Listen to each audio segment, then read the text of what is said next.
Hello guys, എല്ലാവർക്കും സുഖമല്ല. യുഎഇയില് ഭയങ്കര തണുപ്പ് എന്ന് വെച്ചിട്ടുണ്ടെങ്കിൽ ഭയങ്കര തണുപ്പ്. മീനിലെത്തി വർക്കെല്ലാം കഴിഞ്ഞ് വൈകുന്നേരം പോകുമ്പോൾ മീനും വാങ്ങിയിട്ട് നേരെ റൂമിൽ പോയി. ഇപ്പൊ ഇടപെടക്കുന്ന അതിലൊന്നും അല്ല, എന്നാലും കുഴപ്പമില്ല. റാസൽ ഗെയിമിൽ കിട്ടുന്ന പോലെ ഈടെ കിട്ടുന്നില്ല. ഈടെ നല്ല പൈസ കൊടുക്കണ്ടേ. എക്സ്പെൻസ് റാസൽ ഗെയിമിലെ അപേക്ഷിച്ചിട്ട് ദുബൈയിൽ കൂടുതലാണ്. അങ്ങനെ നല്ല തിളക്കുന്ന അയിലക്കറി ഉണ്ടാക്കാൻ തുടങ്ങി. ആള് കൂടുതലുണ്ടായോണ്ട് ബട്ടലത്തിൽ തന്നെ ഉണ്ടാക്കി. കക്കരി മുറിക്കുമ്പോ കൈ മുറിഞ്ഞ് നല്ല മജ.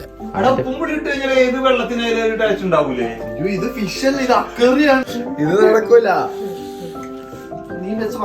അജ്മലി എന്നെ സ്വീപ്പാക്കിക്കൊണ്ടും നാളത്തെ ദോശമാവ് റെഡിമെയ്ഡ് പത്തല് വാങ്ങിയിരുന്നു. ആ പത്തല് പാത്രത്തിലേക്ക് തങ്ങൾ ഇട്ടോണ്ടെന്ന് ചൂടില്ലാത്ത പത്തലും ചൂട് മീൻകറി. അല്ല കറി എങ്ങനെയുണ്ട്?